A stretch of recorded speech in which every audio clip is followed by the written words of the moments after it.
You're listening to an Anazao Ministries podcast. Have you ever wondered what a rated R Disney animated film in the 80s would have been like? We almost got to find out. But after 12 minutes of edits, Disney earned its first PG rating instead for the Black Cauldron, and that is the movie we're going to talk about today. We're back on our Disney Retro. This is Systematic Geekology. We are the priest to the geeks, and that just means we're some geeky guys who kind of want to relate stuff back to deeper thought, philosophy, theology, all that kind of jazz. I am Joshua Knoll. I am a fourth-year biblical studies student, and I love all things fantasy, all things Disney, and I've had a blast just kind of digging into this movie, getting ready for this episode. I am Joe. I am a podcaster, broadcaster, and this is one of those movies that I'm excited because this is a snapshot into history of Disney. You know. Yeah, this movie is pretty unique. So let's just go ahead and jump on into this. First thing first, I do want to say why we're doing the Black Cauldron. There are 3 movies that were sort of the transition between original classic Disney with its first animators and then the newer Disney with stuff after that. And those movies were Fox and the Hound, The Black Cauldron, and The Great Mouse Detective. Those are the last movies you have any of the original animators from Disney on. And we tried to do Fox and the Hound. We attempted it. Joe and I disagreed pretty heavily on some stuff, and it was kind of an, how would you describe it? Like an awkward episode, maybe? Yeah. You know, there's always room for healthy discussion and healthy difference of opinion. Obviously, the word that you keep hearing me say is healthy. And when you cross that line, it just kind of gets a bit awkward. Yeah. So if you want to hear an awkward review of a more classic Disney movie with some, I don't want to say heated, but some strong debate between the two of us, you could go to patreon.com/systematic geekology. We're going to put that on there. Not every episode is a hit, but you know, we like to throw some extra stuff over there. So if you guys want to hear it, that's where it's at.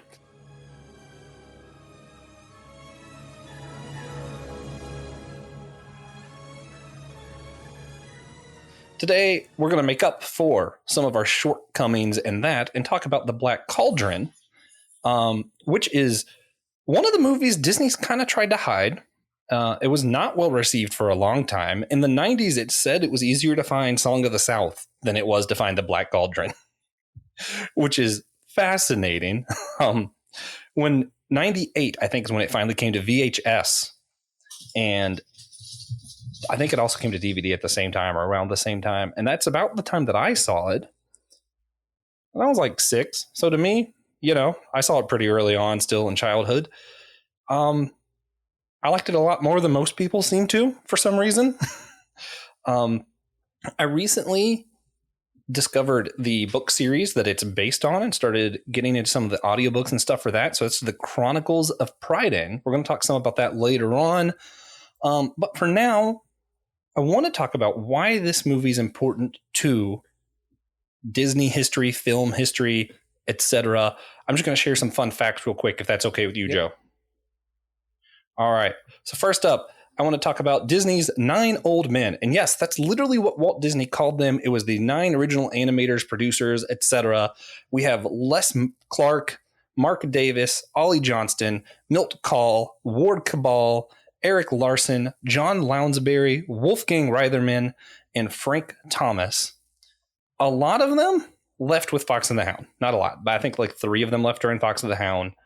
Ollie Johnston is the one who stepped down from this movie. The last Disney movie with any of the original animators will be The Great Mouse Detective in 1986. This movie came out in 1985. Fox and the Hound, I believe, was 1981. Honestly, early to mid 80s was as rough as a time as you can have for Disney. They went a few years without a movie a couple times in the 80s, which is just weird. The 9 old men, they animated and directed every Disney movie from Snow White in 1937 all the way through The Rescuers in 1977. So yeah, from 77 to 81, where there wasn't really any Disney. I think there might have been some, but Then 81 to, I think this was 85 or 84 was the other gap.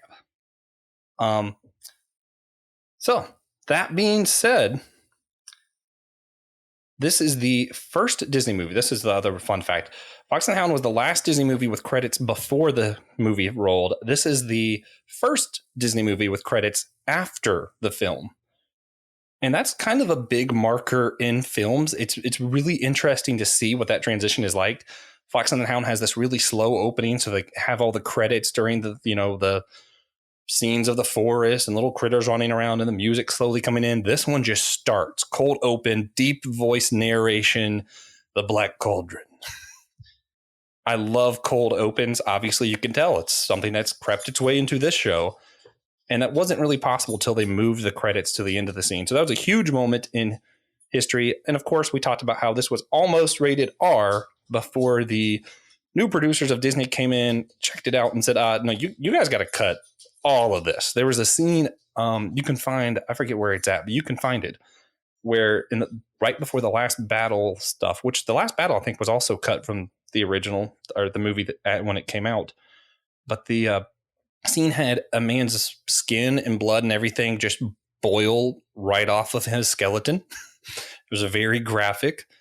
Okay, so this came out, what the creators over at Disney was thinking. In the 80s, fantasy was all over the place. You have He-Man, you have the Smurfs, you have the animated Lord of the Rings and the Hobbit.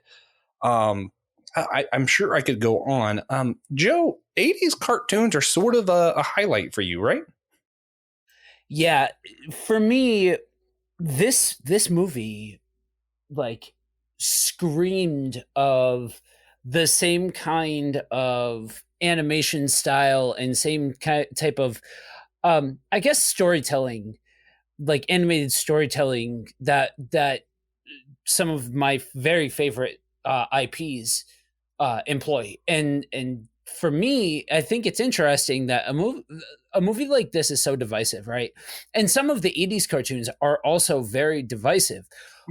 But what I see when I see a movie like this, I see a lot of the fluff of it all boiled down and much more emphasis put on classical story beats that are closer to some of the more substantive side of using these literary tropes and things like that to tell a story. And this one in particular did not veer away from the idea of going there and doing that and really packing a punch with what it's trying to accomplish. Yeah, and it's interesting for my fellow Disnerds out there, when you're talking about the animation style, how much is very clearly from the 9 Old Men, where you're like, okay, yeah, that was older Disney style. Like when I'm looking at the animation for Henwin, or I can't remember how to pronounce her name, Elanwi. Am I saying that right? Yeah, I think that's it, Elanwi.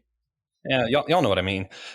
That's very much the classic old Disney style. Then you can kind of tell where Taran, Creeper, some of those are a lot of the newer stuff, and it's just kind of, it's weird seeing the transition in the animation. Also, I don't know if you knew this. It's something that's kind of interesting. They did a lot of the filming isolated, where that's like, okay, you guys are in charge of this scene, we'll be in charge of this scene, and that kind of comes up with some wild switches of the tones of the movie. Yeah, I mean, think even in the beginning, you have this narration, this deep, dark-looking, thing about the cauldron, and then the very next scene is this happy-go-lucky Taran is with the pig and doing farm stuff, and it's really happy-sounding music, and it's like, okay, well, this was clearly 2 different teams worked on those scenes. I actually didn't mind that. I thought that was a nice touch. Yeah, I like it. I think for something like this, not only is it action packed and all of those kinds of things, but it also allows for those tonal shifts that keep your interest. You know what I mean? On top of everything else that's going on. Oh yeah. And for me, we talk a lot about like how this is fantasy. We have zombies, we have goblins, we have fairies.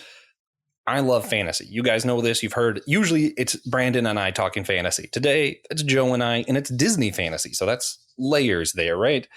I already love what the concept is. Checking out the books, I'm already loving the books. And then you get to the classic Disney of it, the silly Disney of it, and I'm like, it's just a mosh posh of all these things that I love. And it still gets so much hate. And I'm like, I just don't feel like it's warranted. I feel like the switches of the mood of the movie kind of add to the overall experience personally. I could see where maybe not everybody's into that, but.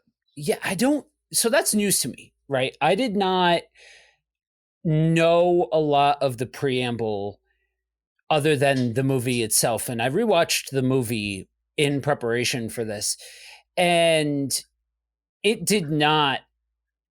I had no idea that this is something that is a divisive piece of cinema. I can't say as though I'm necessarily surprised by that, but this seems right up the alley of the generation that this came out for.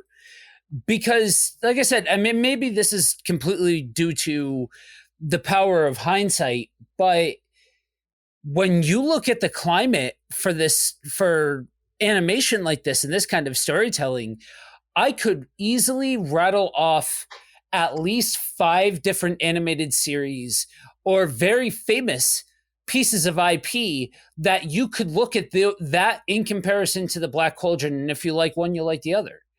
So the fact that this is like so divisive and all of that, I don't know. I mean, is it because they're people, watching Disney come to expect something out of Disney? And this movie, I will admit, is probably one of the more hardcore Disney movies that I've seen. I have a couple different hypotheses of why it was, and it's interesting. The story of the Black Cauldron, and there was a lot of drama behind the production of this. It took way longer than it should have to get this movie out. It was done a couple years before it ended up being released. The story is opposite that of Treasure Planet. This was the fun fact I wanted to share earlier. So Fox and the Hound was the highest, it produced cost for an animated film until it was produced. And it was $11 million is what it cost to produce Fox and the Hound. This one was like $44 million. Wow. So this was completely unheard of. They poured money into this thing. They tried to create an effect that would come in theaters where without 3D glasses, when the cauldron appeared, it would look like it was 3D. They tried to really push the bounds on this movie. They poured a ton of money into it, a ton of money into the advertisements. And then it came out and it wasn't well received at the time. And Disney was like, we're just going to hide this. And when it did eventually come back in 98, I think there is a small following. They're like, this movie's awesome. What is wrong with you people? And Joe and I both sounds like we're both kind of in that camp of, no, this is great. Well, this honestly is one of those products of the time that it's good storytelling, but with that action punchy sort of thing that, like, I liken this to certain aspects of He-Man or certain aspects of the Turtles, where it's the story beat, right? The literary device that they're going for. When you boil it all down, what is it? That there's 7 different story beats or something like that. And this is one of those where you don't have to dig too deep in order to find what story they're trying to tell. And they're doing it with action set pieces and fast moving things and honestly compelling characters, in my opinion. Like, yes, the kid is a brat. That's the point. But all of the ancillary characters around the annoying kid, I thought were well presented in a way that actually kept me interested and didn't just, scare me off by trying to ham fist something and something like that. Honestly, I would put some of these characters up against some of the modern day Disney stuff that all is either derivative or trying to ham fist something and smack you in the face with a fish. Well, I will say I love modern Disney, but I will keep that discussion for another time. I just, can't leave that one just hanging there. I got to let you guys know that if we were doing an episode about it, I would defend modern Disney. Maybe not the company, but some of the movies. But yeah, so Treasure Planet was the opposite in that they did a whole new effect with the moving background pieces in Treasure Planet, and they ended up trying to not advertise it at all and release it really close to, I think it was Lilo and Stitch, so that maybe people wouldn't notice how great this film was. Disney kind of tried to sabotage themselves with Treasure Planet, whereas in this, they put a lot into it. They really thought this was going to succeed, and then once it came out, they tried to hide it. And yeah, when you're talking about the characters, to me, that's what makes it. It's really not the story for me. The story is fine. I like the story. I have some things I want to talk about with the story. But I think these characters were really they were very compelling characters. I mean, even the villain, even Horned King. I loved Horned King in this. From my understanding in the books, he's kind of a combination of the character Horned King, Arawan, and Anuvin, I think, are the names of the other characters that they kind of just were like, we're just going to make him all three of these so that the story works without us having to introduce a ton of new people. I don't know. The best thing I can come up with is maybe it was too dark for Disney fans of the time. Maybe it's because every Disney movie up till this, they're taking really short stories from like the Grimm brothers and stuff and trying to make it into a movie. Whereas this, they try to take 3 books and turn it into a single movie. Maybe it was too fast paced for people. I don't know. I really don't understand why it wasn't well received. Joe, you're talking about the characters. Who are some of your favorites? I thought what they did with the pig and help me out. What is the little dog? Gurgi. Gurgi. There. Yeah. I love Gurgi. Gurgi is definitely my favorite. By far and away, Gurgi is my favorite. I had a soft spot for, like I said, the pig. I thought the pig was I thought all of that was well done for what it was. I thought, that it could have been worse. And honestly, I thought the Horned King was really good. A lot of those characters from that period of time, a lot of those kind of almost live and die by the strength of their villain set. And I think this is no exception for that time period, that you have a character that actually is presented with some weight and some gravity, something that you can gives the more weight that you give to the villain, the more impactful it is when the protagonist, saves the day and all of that kind of stuff.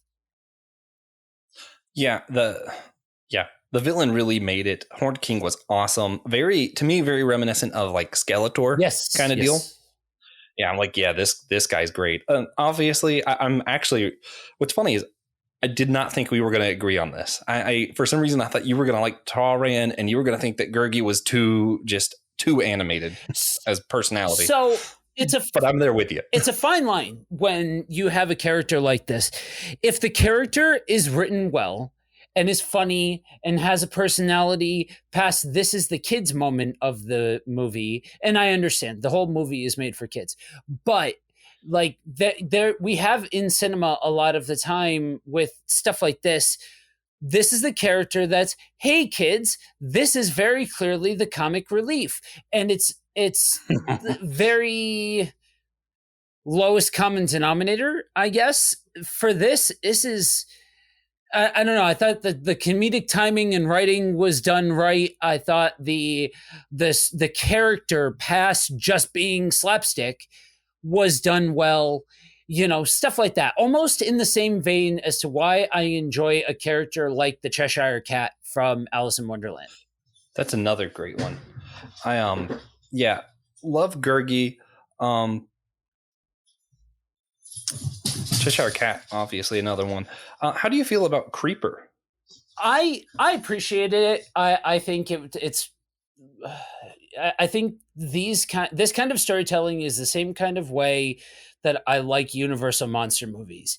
It's that same kind of character set, and that with a character like Creeper, it's very much like that, henchman troll, sort of character profile with something like that for me, honestly, you're going to hear me speak in terms of profiles and characters and all that kind of stuff, because it's literally like somebody took a buffet table, right, of all of these different types of IP, 80s, monster movie, all of these different things, and just kind of brought it all together in one like super presentation and said, here.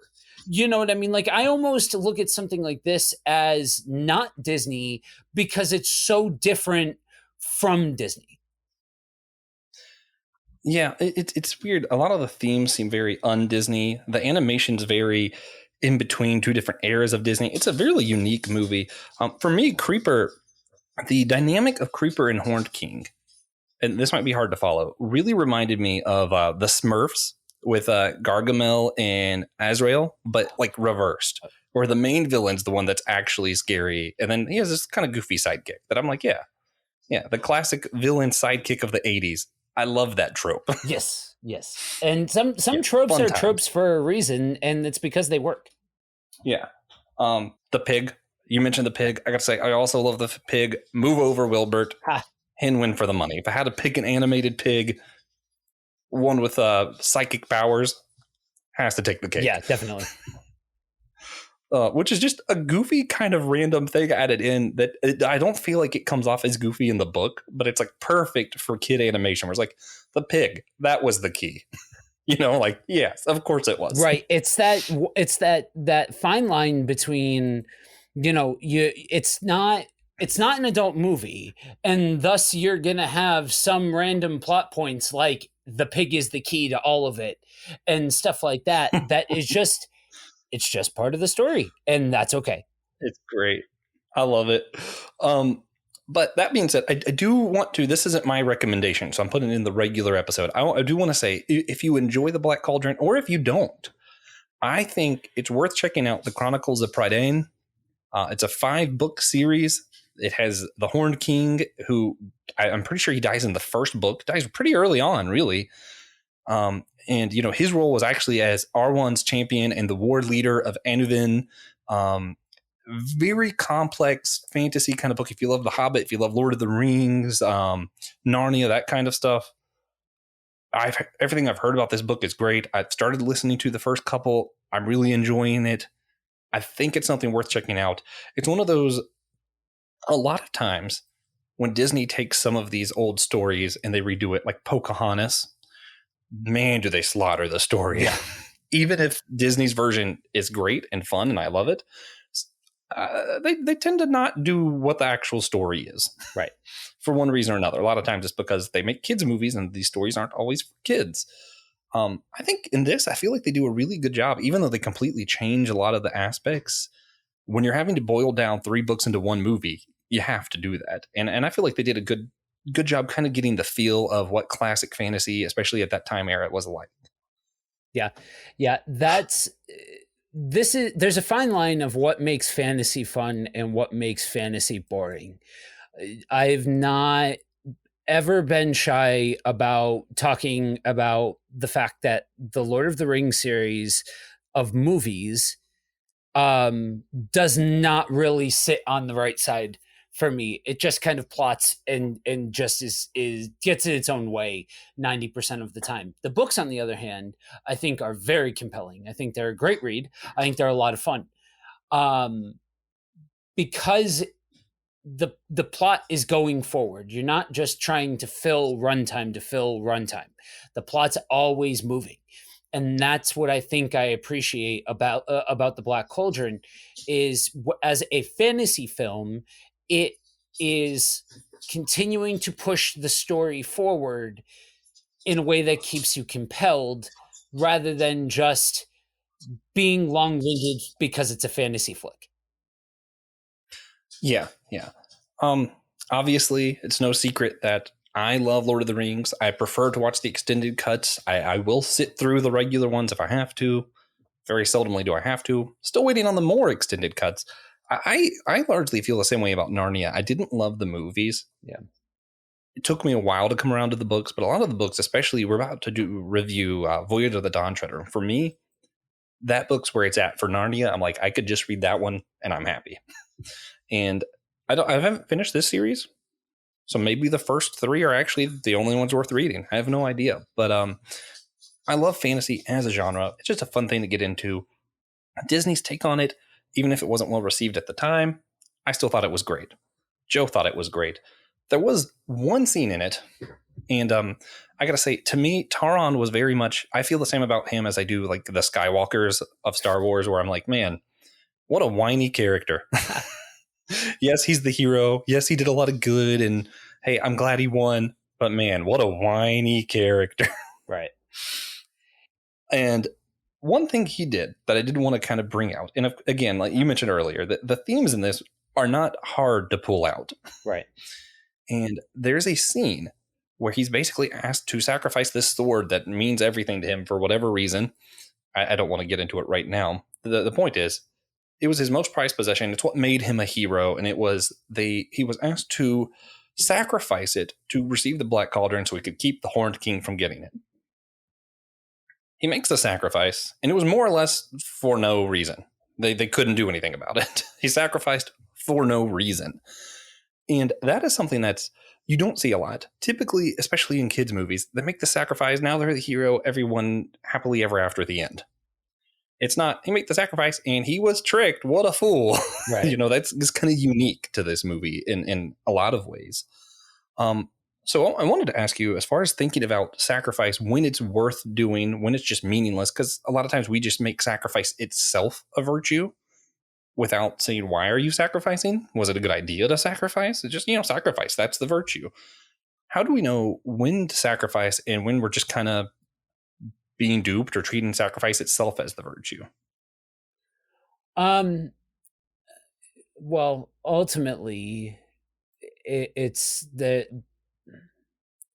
ultimately that's going to be an influence of the Holy Spirit sort of thing.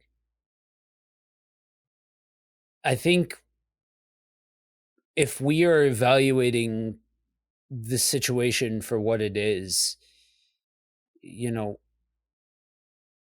need to discern each part of it and discern whether or not we are just trying to make ourselves martyrs for martyrdom's sake, and complicating things our own selves, or if we are called to sacrifice. And there are several different examples of this and several different variations and nuance and all of those kinds of things that this can take. But I think being aware is definitely step number one. First off, I want to say kudos for not me being the one to give the Pentecostal answer on that. Because yes, it is very much discernment, very much Holy Spirit. I mean, a lot of that has to be how you guide that, how you kind of answer this question. I can't find the exact verse I'm talking about, but hopefully you'll know what I'm referring to. Another big one for me, Jesus, when he's talking about fasting, he warns against people who fast and tell everybody about, oh man, I'm so hungry. Oh man, I'm feeling this way. And he says, when you fast, be the only one who knows you're fasting. Because then you're doing it for God and not to get attention.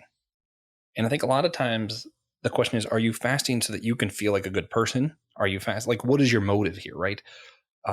Is your sacrifice so that you look good? Is your sacrifice so that you can say you did the right thing and tell everybody how much you gave up for the other person?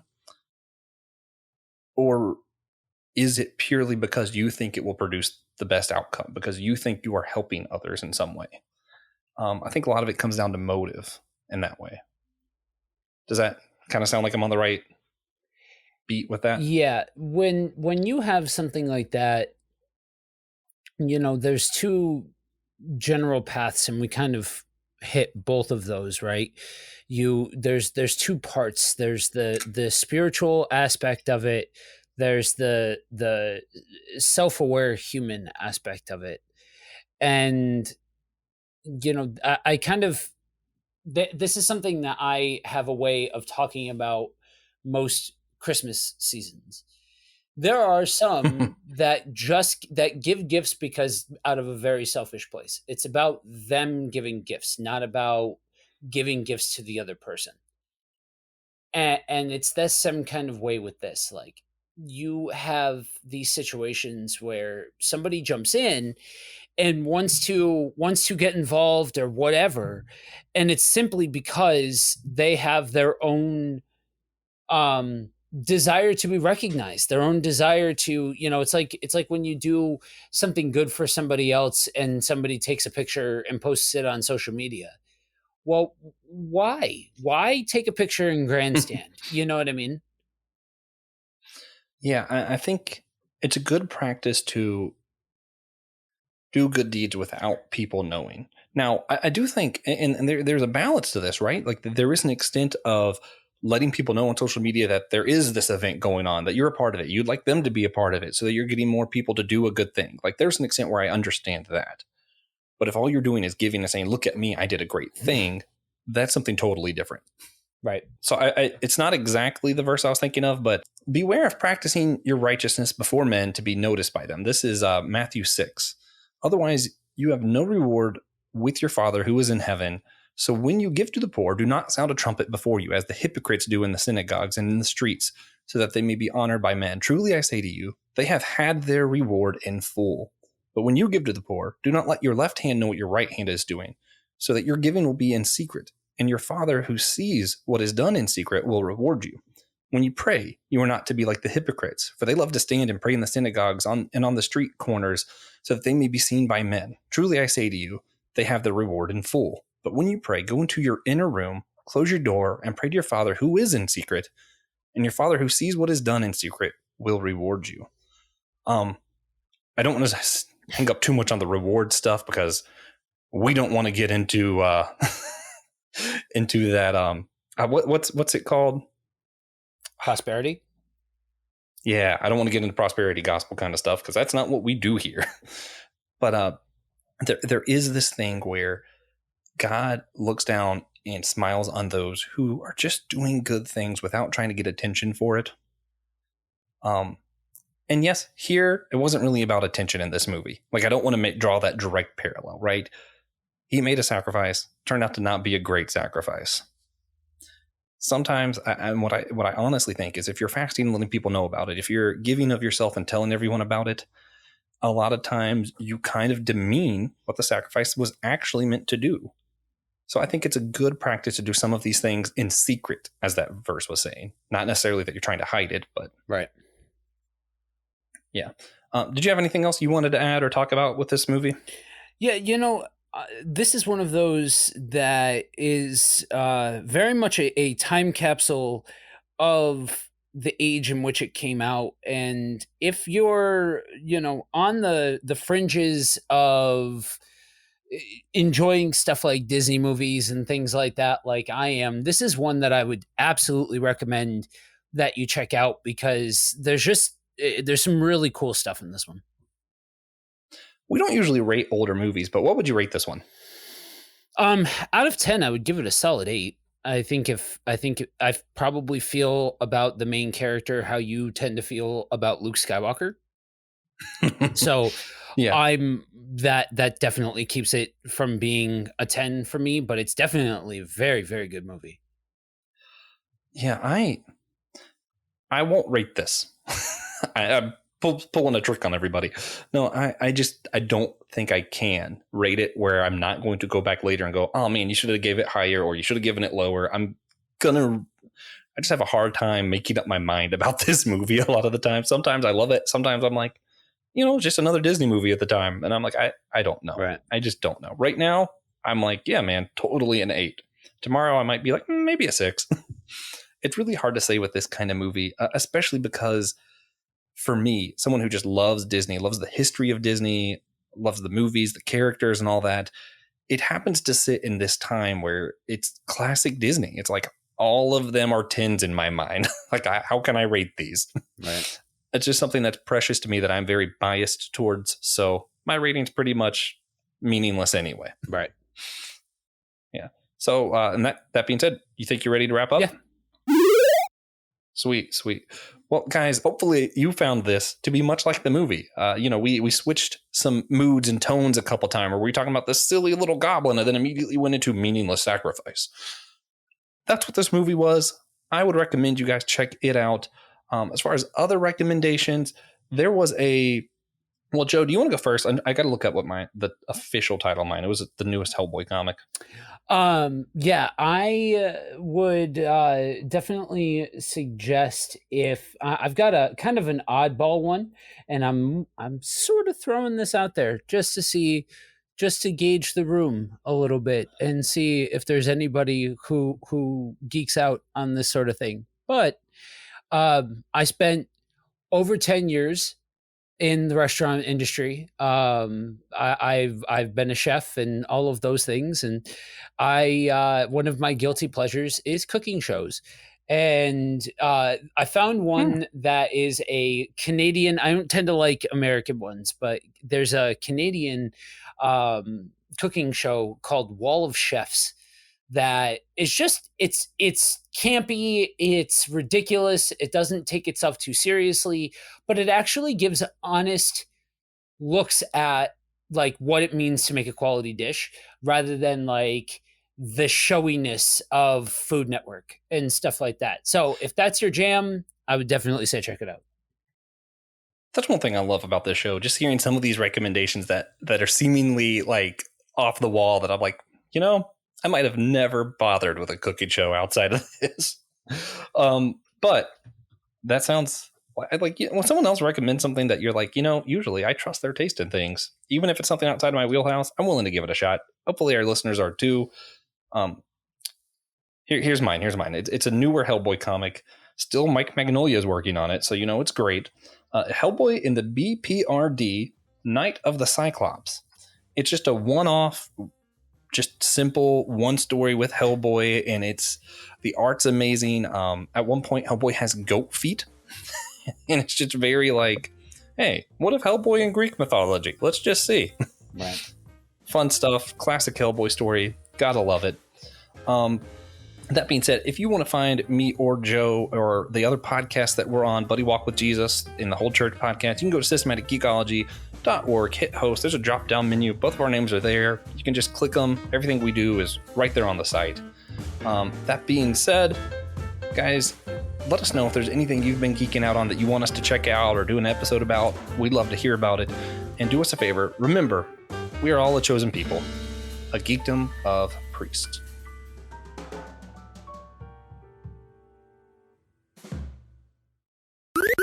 This was an Anazao Ministries podcast. If you enjoyed this show and would like to learn more about our network, be sure to check out the Anazao Ministries Podcast Network.